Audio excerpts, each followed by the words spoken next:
नौकरी संविदा पर हो यानी कॉन्ट्रैक्ट पर हो तो कई तरह की सहूलियत नहीं मिल पाती है। स्थायी नौकरी में जहां एक कर्मचारी के पास कई तरह के अधिकार होते हैं, वहीं कॉन्ट्रैक्चुअल जॉब्स में एक सीमित समय के लिए ही नौकरी होने की वजह से कई तरह के अधिकार नहीं रह जाते।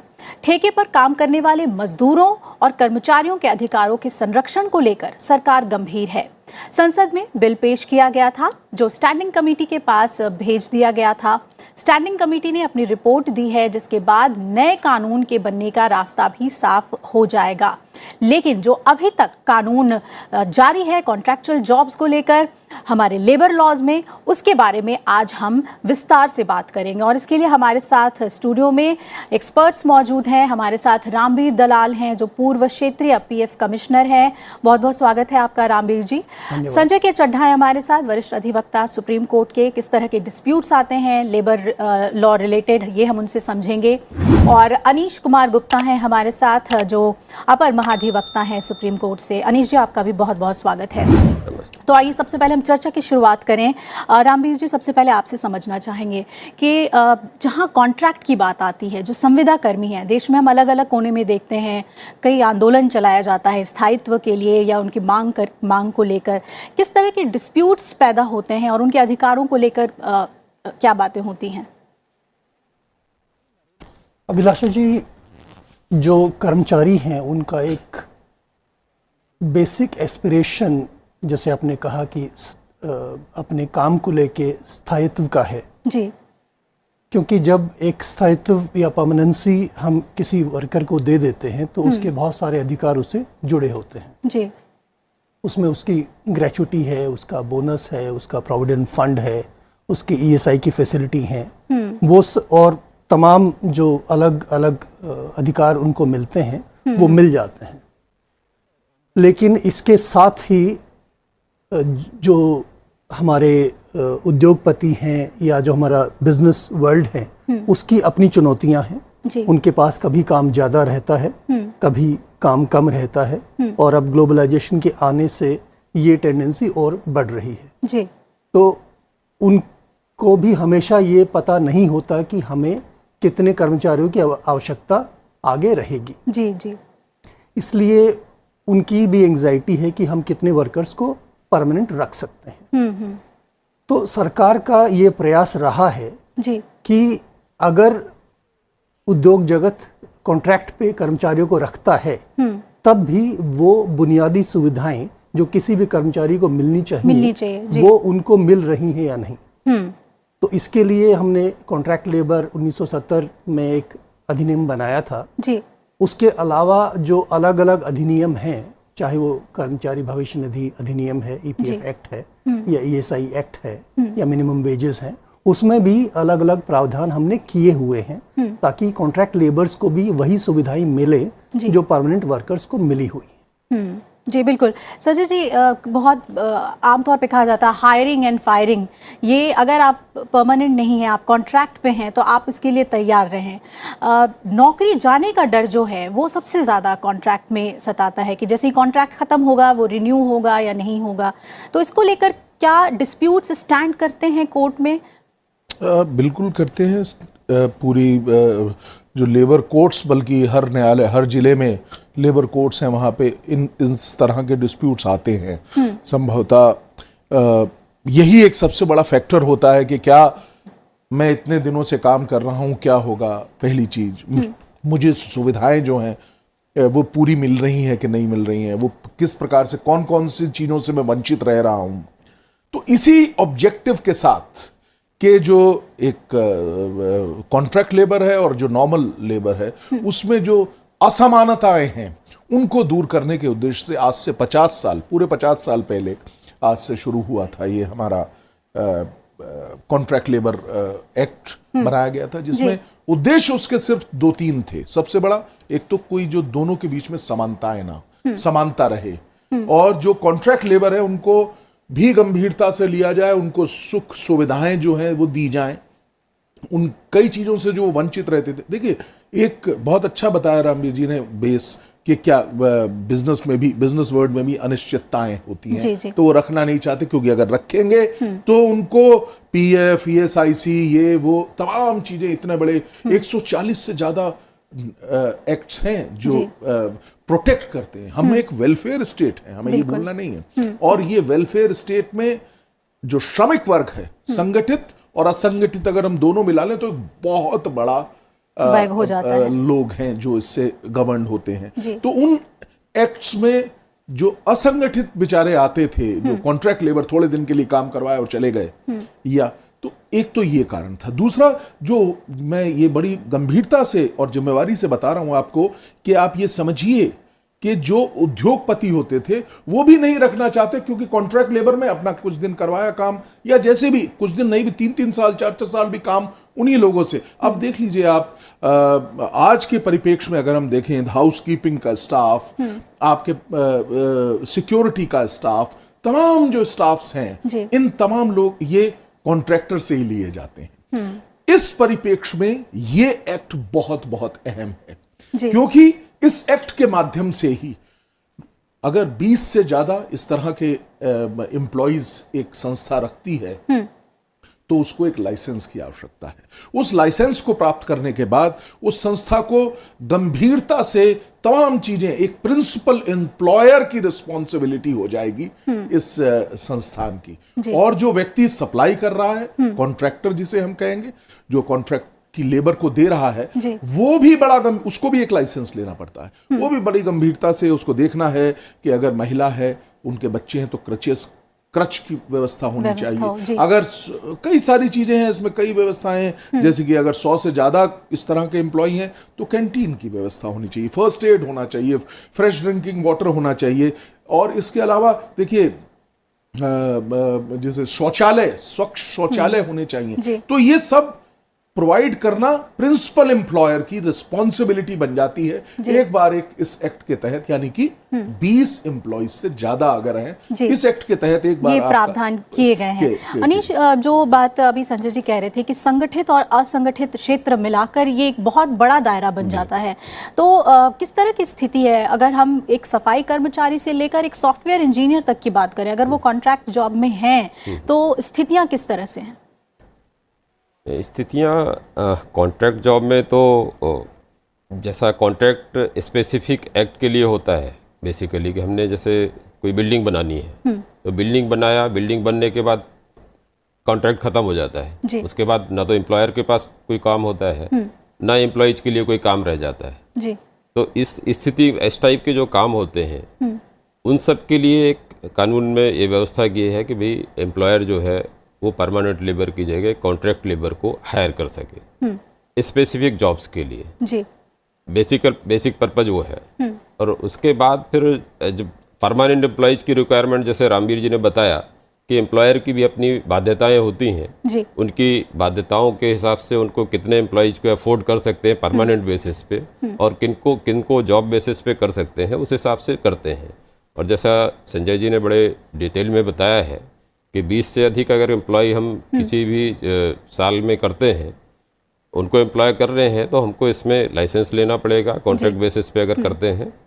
और उसके बाद जो कॉन्ट्रैक्टर है उसको भी लाइसेंस लेना पड़ता है, और उसके बेसिस पे हम लोग आगे इसको एक बात मैं रामवीर जी आपसे समझना चाहूँगी कि जब कॉन्ट्रैक्ट साइन कराया जाता है, संगठित क्षेत्रों की अगर हम बात करें जहाँ पे एक वैलिड कॉन्ट्रैक्ट के तहत एम्प्लॉयज़ रखे जाते हैं, तो उसमें जो टर्म्स एंड कंडीशंस हैं, कई बार नौकरी पाने की चाहत में बहुत लोग उसको बहुत थॉरोली नहीं देखते और साइन कर देते हैं। तो क्या अपने उनके जो राइट्स हैं वो वहीं पर ख़त्म होते हैं, या उसके बियॉन्ड हम सोच सकते हैं कि साइन तो कर दिया लेकिन उनके राइट्स जो हैं वो बने रहेंगे? अभिलाषा जी, आपने बड़ा अच्छा सवाल उठाया है। बहुत मूलभूत एक तथ्य है जी कि कोई भी कॉन्ट्रैक्ट आपने जो साइन किया है वो देश के कानून से ऊपर नहीं है। कॉन्ट्रैक्ट लेबर एक्ट में जो सुविधाएं हैं जी, और जो दूसरे अधिनियमों में जो सुविधाएं हैं, चाहे वो प्रोविडेंट फंड एक्ट हो, चाहे वो ESI का एक्ट हो, चाहे वो मिनिमम वेजेस हो, अगर आपने उसके विपरीत जी कुछ भी आपके एम्प्लॉयर ने और आपने साइन कर दिया है, तो देश का कानून उससे ऊपर है। जी। आपको जो अधिकार उन कानूनों से मिले हुए हैं वो आपको फिर भी मिलेंगे। जी। जैसा आपने शुरू में बताया था कि इस बारे में जानकारी का अभाव है। जैसे कुछ लोग मानते हैं कि अगर हमने कॉन्ट्रैक्ट में कुछ भी साइन कर दिया है तो मुझे केवल वही सुविधाएं मिलेंगी। लेकिन कानून में हो सकता है कि आपको और सारी सुविधाएं भी दी हुई हो। जी। इसलिए ज़रूरी है कर्मचारियों के लिए भी और उद्योगपतियों के लिए भी कि वो उन कानूनों की जो बारीकियां हैं वो समझें और अपने कर्मचारियों को वो सारी सुविधाएं प्रदान करें। जी। क्योंकि भविष्य में फिर ऐसा हो सकता है कि अगर आपने उन कानूनों का पालन नहीं किया अच्छे से तो उस कानून में जो प्रावधान है पेनल्टीज के जी और जो लायबिलिटी आपकी है वो बहुत ज़्यादा हो सकती है। जी अनीश जी, आप कुछ कहना चाह रहे थे? रणबीर जी जो बात कह रहे हैं, इंडियन कॉन्ट्रैक्ट एक्ट उसमें स्पेसिफिक प्रोविजन है, any contract against the provisions of law is not enforceable. जी जी जी। ठीक है ना। तो अगर ऐसी कोई बाध्यता है जो कानून के विरुद्ध है, ऐसी कोई बाध्यता एप्लीकेबल नहीं होती। जो कानून में प्रोवाइड होता है वो सब कुछ मिलेगा, उसका हकदार है। जाने का रास्ता जो है वो खुला हुआ है। जी। बहुत अच्छा बताया कि कानून में स्पेसिफिकली प्रोवाइड किया गया है। वॉइड अब एनिशियो है, वो पहले दिन से ही गलत है। अगर आप कह दें कि मैं आपको मतलब किसी भी व्यक्ति को 500 रुपए रोज पे रख रहा हूँ, मिनिमम वेज अगर हमारे देश की हमारे एक राज्य की जो है वो अगर 1,000 रुपए है तो आप 500 पे नहीं रख सकते, शिकायत के काबिल हो जाएगा। सिमिलरली वो कह दें कि हम किसी भी तरीके से ESI, CPF इत्यादि को नहीं करेंगे और कॉन्ट्रैक्ट ऐसा एंटर कर जाते हैं तो वो खराब है, वो कॉन्ट्रैक्ट जो है वॉइड है। तो ये बड़ा स्पष्ट है, ये हमारे श्रमिकों को समझना चाहिए, हमारे जितने भी लेबर जो काम कर रही है उनको ये जानकारी होनी चाहिए और आपके माध्यम से ये मैसेज जाना चाहिए कि अगर इस तरीके का कोई उनके अहित वाला कोई अगर संविदा होती है या कोई कॉन्ट्रैक्ट होता है तो वो संविदा निरस्त की जाती है अगर आप न्यायालय में जाएंगे। जी बिल्कुल। जी एक छोटी सी चीज मैं इसमें जोड़ना चाहूंगा। आपने कहा कि कॉन्ट्रैक्ट कुछ भी हम साइन कर देते हैं और जो उद्योगपति हैं वो भी समझते हैं कि हमने कॉन्ट्रैक्ट साइन कर लिया है, हमने सारी जिम्मेदारी कॉन्ट्रैक्टर पे डाल दी है। लेकिन जो प्रिंसिपल एम्प्लॉयर है जिसके पास अल्टीमेटली कॉन्ट्रैक्ट लेबर जिसके यहाँ काम कर रहा है, जिम्मेदारियां उसकी अल्टीमेटली हैं। जब मैं प्रोविडेंट फंड विभाग में कमिश्नर के रूप में काम करता था तो ऐसे बहुत सारे केस हमारे पास आते थे कि जो कॉन्ट्रैक्टर के वर्कर हैं उनको प्रोविडेंट फंड की फैसिलिटी या उसको जो लाभ है वो नहीं दिए जा रहे। तो उसमें फिर फैसला यही होता था कि अगर कॉन्ट्रैक्टर ने नहीं दिया है तो अल्टीमेटली रिस्पॉन्सिबिलिटी वो प्रिंसिपल एम्प्लॉयर की रहेगी और करोड़ों रुपए का फिर उनको जो मालिक है या उद्योगपति हैं उनकी डिमांड असेस होती है और उनको वो पैसा देना पड़ता है। तो पहले ही जब आप शुरू में कॉन्ट्रैक्टर को रखें तो आप ये सारी चीजें सुनिश्चित कर दें कि उसके पास ये प्रोविडेंट फंड ESI का बाकायदा पैसा जमा हो रहा है, आपके यहाँ जो वर्कर्स काम कर रहे हैं, ताकि भविष्य में ना कॉन्ट्रैक्ट लेबर को प्रॉब्लम हो और ना आपको किसी तरह की। और शायद इसी वजह से इसमें प्रावधान है कि अगर आप दे रहे हैं सैलरी तो एक प्रतिनिधि होना चाहिए कंपनी का उसके सामने दे। बहुत अहम बात इन एडिशन टू रणबीर जी के बताना चाहूंगा कि जब भी एक देखिए कई रिटर्न्स फाइल करनी होती है तो जो कॉन्ट्रैक्टर है जो लेबर सप्लाई कर रहा है उसको एक फॉर्म जमा करना पड़ता है, फॉर्म A है शायद वो, जिसमें कि जो प्रिंसिपल कॉन्ट्रैक्टर है, प्रिंसिपल एम्प्लॉय है, उसके दस्तखत होते हैं कि वो रिस्पॉन्सिबल है कि जो कॉन्ट्रैक्टर है उसने तमाम जो लॉज हैं, जो आधारभूत लॉ हैं, जैसे मैंने बताया कि 140 से ज्यादा लॉज हैं जो तरह तरह से हमारे श्रमिकों को, हम वेलफेयर स्टेट है, मैं दोबारा कह रहा हूं इस बात पे, तो वो प्रोटेक्शन देते हैं। और अगर हर कानून में यह वर्णित है, यह बहुत अहम बात है, हर कानून में यह वर्णित है कि अगर कहीं पे वॉयलेशन है तो किसी भी तरीके से श्रमिक को कॉन्ट्रैक्टर के पीछे दौड़ने की आवश्यकता नहीं है। कॉन्ट्रैक्टर या फिर प्रिंसिपल एम्प्लॉय, अगर कॉन्ट्रैक्टर नहीं कर रहा है तो प्रिंसिपल एम्प्लॉय को यह करना पड़ेगा तो एक बहुत ही अच्छा कानून है। प्रिंसिपल एम्प्लॉय भाग नहीं सकता कि मैंने कॉन्ट्रैक्टर रख लिया तो अब मेरी कोई जिम्मेवारी नहीं। रहे हैं कि मैं 3 साल के कॉन्ट्रैक्ट पर था और 2.5 साल बिताने के बाद अचानक से एक दिन HR ने रेजिग्नेशन मुझसे मांगा है। मैं जानना चाहता हूं कि मुझे टर्मिनेशन लेटर लेना चाहिए या मुझे रिज़ाइन कर देना चाहिए, फिलहाल मैं छुट्टी पर हूं। इनके लिए क्या इनका कॉन्ट्रैक्ट खत्म नहीं हुआ है लेकिन उससे पहले इन्हें नौकरी से हटाया गया है? देखिए, इनको क्या करना चाहिए, क्योंकि कॉन्ट्रैक्ट के आधार पे इनका 3 साल का है, उसी कॉन्ट्रैक्ट में ये होगा कि क्या कितने पीरियड का नोटिस देके व्यक्ति, दोनों पक्ष अगर ये छोड़ना चाहें तो कितना समय का नोटिस देंगे, वो इनको हटाने के लिए कहेंगे तो कितना बड़ा नोटिस देना होगा। पहली चीज उस कॉन्ट्रैक्ट के आधार पे ये निकालें कि क्या इनका नोटिस पीरियड है, वो इनको देना पड़ेगा, और क्या कारण है उनको निकालने का। अकस्मात फोर्सफुली नहीं निकाला जा सकता, तो कॉन्ट्रैक्ट की टर्म्स के आधार पे अगर ये 2 महीने का नोटिस है या 3 महीने का नोटिस है और उसका वर्णन है तो इनको वो जो सहायता है वो अवश्य मिलेगी। रामवीर जी ये भी पूछ रहे हैं कि मुझे रिजाइन लिखने को कहा गया है, रेजिग्नेशन लिखने को कहा गया है, तो मैं रेजिग्नेशन दे दूं या मुझे उनसे टर्मिनेशन लेटर मांगना चाहिए? क्या ये लेबर कोर्ट में इसे लेकर कुछ अहम स्टैंड बनता है क्या कि आपने खुद रिजाइन कर दिया? क्योंकि जनरली यही होता है, HR आपको बुलाते हैं और आपसे कहा जाता है कि अब आपकी सेवा हमें नहीं चाहिए, आप रिजाइन कर दीजिए। तो इसमें कुछ टेक्निकल है क्या जो मदद कर सकती है हमारे दर्शकों को?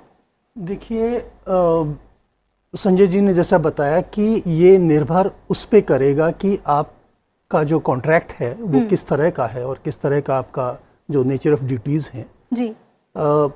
अगर आप खुद से इस्तीफ़ा दे देते हैं, खुद से रिज़ाइन कर देते हैं, इसका मतलब दोनों पार्टीज़ में कर्मचारी और एम्प्लॉयर के बीच में एक सहमति है कि मैं अपनी मर्जी से त्यागपत्र दे रहा हूँ। लेकिन अगर आपको एम्प्लॉयर टर्मिनेट करता है तो फिर एम्प्लॉयर की कुछ जिम्मेदारियां हैं, जैसा संजय जी ने बताया कि जो नोटिस पीरियड है या तो नोटिस दिया जाए उसको, या नोटिस नहीं देते हैं तो उसके एवज में 2 या 3 महीने या 1 महीने का जो भी नोटिस पीरियड है उसकी सैलरी, उसका वेतन उसको कर्मचारी को मिले। तो जैसा हमने कहा कि कॉन्ट्रैक्ट में आपका नोटिस पीरियड कितना है, उसमें क्या वर्णित है, उसके आधार पे ये इसका निर्णय होगा। यानी डिमांड नोटिस जो है वो एक एम्प्लॉय का अधिकार है, वो मांग सकता है। बीमारी को जो अगर प्रसूति के समय मैटरनिटी के कितनी छुट्टी होनी चाहिए, इसके लिए कोई किसी एक साधारण व्यक्ति से नहीं पूछा गया था। मेडिकल बोर्ड ने बताया था कि एक नारी को जब एक बच्चा होता है उसके बाद कितना समय का उसको आराम करना चाहिए, बच्चे की देखरेख के लिए कितना समय होना चाहिए, और इसके अलावा हमें यहाँ पे ये भी नहीं भूलना है कि अब नए कानून के तहत अभी संशोधन हुआ, इवन पुरुष को भी जो पिता है उसको भी पैटर्निटी लीव दिया जाता है, और उस तो पिता का तो इनके हिसाब से अगर मैं चलूं तो पिता का तो कोई रोल ही नहीं है। दूसरी बात यह है, यहां पे जो इनका कहना है कि वो बाकी 250 बच्चों को छोड़ के वो अध्यापिका चली गई हैं, देखिए वो 250 बच्चों की देखरेख के लिए दूसरी अध्यापिका को लाया जाएगा, ये मेरा ख्याल है एडमिनिस्ट्रेशन का दोष है। और मेरा ऐसा मानना है कि हमारा कानून, अगर आपको मैं विदेश का अनुभव दूं अपना, विदेशों में जो मैटरनिटी और पैटर्निटी लीव है वो हमसे अभी भी ज्यादा है। हमारे यहाँ बहुत अच्छी परिपक्वता से 6 महीने का समय दिया गया है इस वक्त।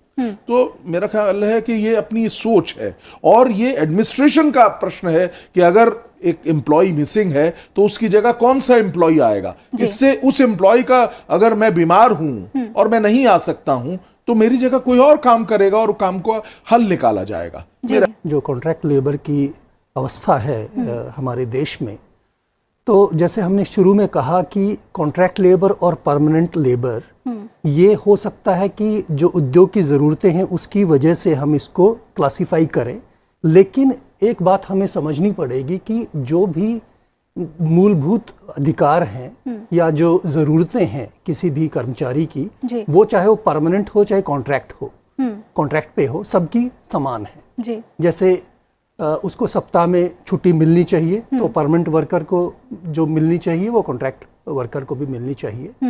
अब बल्कि वर्किंग आवर्स भी दोनों के बराबर होने चाहिए, कानून तो ये बिल्कुल कहता बराबर है। होने चाहिए। जी। तो अगर इस तरह की मानसिकता है या कोई गलतफहमी है उद्योग जगत में कि हम कॉन्ट्रैक्ट वर्कर जो हैं उनसे किसी भी तरह का काम और बिना छुट्टी के और कितने भी वर्किंग आवर्स रख सकते हैं, तो ये जानकारी का अभाव है एक तो, और दूसरी एक मानसिकता भी बदलने की जरूरत है। और जो डायरेक्ट लेबर और इनडायरेक्ट लेबर, इसको मैं इनडायरेक्ट लेबर कहूंगा, यानी कि जो हमारे यहाँ काम जो स्थायी है और जो ठेके पे आया है, दोनों में सिर्फ और सिर्फ हायरिंग का फर्क है। ये एक बहुत बड़ा चीज है। बाकी जैसा आपने अभी बताया, सारे अधिकार, सारी चीजें बिल्कुल वही है। यही इस जो एक्ट है इसका उद्देश्य ही यही है। जी। जितेंद्र नारायण सिन्हा लिखते हैं, बिहार के नियोजित शिक्षक को वेतन के अलावा कोई सुविधा नहीं है। सुप्रीम कोर्ट में केस चला लेकिन कुछ नहीं हुआ, आगे क्या कर सकते हैं? मुझे लगता है कि इनका मामला सुप्रीम कोर्ट में चल रहा है, अभी कोई फैसला नहीं आया है। अगर वेतन के अलावा अलग अलग पर्क्स की अगर मांग रखते हैं लोग, सुविधा की मांग रखते हैं, और ये नियोजित शिक्षक हैं, मेरे ख्याल से इनका कॉन्ट्रैक्ट का मामला नहीं है, तो ऐसे में क्या किया जा सकता है? ऐसे में कानूनी जो रास्ते हैं वो उन्होंने ऑलरेडी अडॉप्ट किए हुए हैं, और सुप्रीम कोर्ट में विषय पेंडिंग है जैसा आप बता रहे हैं। तो अगर पेंडिंग विषय है तो सुप्रीम कोर्ट उसको समय आने पर तय करेगी, और वो कानून के रास्ते पे ऑलरेडी चल चुके हैं। और अपनी जो प्रीवियस ऑर्डर्स हैं उसके बिना पर वो उनको रिलीफ मिलेगी। जी। स्तर पे भी है, केंद्रीय स्तर पे भी है, वहां पे शिकायत कर सकते हैं, ऑनलाइन भी कर सकते हैं। ऑनलाइन आजकल तो सबसे बड़ी बात, इस पे मैं आना चाह रहा था कि इस कानून के तहत लेबर कमिश्नर के यहाँ आप शिकायत करिए, और अगर शिकायत का निवारण नहीं होता है किसी वजह से, तो आप उसके ऊपर वाले अधिकारी को कर सकते हैं। आपके पास आरटीआई है, तमाम जो लॉ हैं वो आपको सशक्त करते हैं और मजबूती देते हैं। ये आपका अधिकार है। अगर आप अपने अधिकार के लिए सो जाएंगे तो नहीं मिलेगा। कानून ये कहता है बड़े स्पष्ट शब्दों में कि जो हायर्ड एम्प्लॉय है और दूसरा एम्प्लॉय जो परमानेंट एम्प्लॉय है, उसके दोनों के अधिकार समकक्ष हैं, बराबर हैं, उनमें कोई मतभेद नहीं है। जी। जैसा संजय जी ने कहा, अधिकार बिल्कुल समकक्ष हैं, लेकिन जो कॉन्ट्रैक्ट लेबर होता है उसकी अपनी मजबूरियां होती हैं। जी, मजबूरियां होती हैं कि मैं कॉन्ट्रैक्ट बेसिस पे हूँ, मैं 2 महीने के लिए हूँ या साल भर के लिए हूँ, अगले साल मेरा रीएम्प्लॉयमेंट होगा कि नहीं होगा, वो इस बात पे डिपेंड करता है कि मैं एम्प्लॉयर से कैसे रिलेशंस बना के रखता हूँ। तो ये उसकी मजबूरी होती है, इसलिए वो जो 2 महीने की लीव देते हैं तो 2 महीने की लेने को तैयार होता है, शिकायत करने की बजाय। जी। वो उसकी टर्म्स एंड कंडीशन पे अनिल जी ने काम करता है। प्रैक्टिकल बात ये प्रैक्टिकल बात है, लेकिन कानूनी अधिकार उपलब्ध है, हम चाहें तो उसको यूज कर सकते हैं। लेकिन जैसा मैं समझ सकता हूँ जो कॉलर्स के सवाल आ रहे हैं, या संदीप जी का भी सवाल था, तो दोनों सवालों में मतलब सीधी बात यही थी कि वो उनकी मजबूरी है कि वो प्रिंसिपल को खुश रखना चाहती हैं, उनको खुश रखना चाहती है, इसलिए जो भी छुट्टी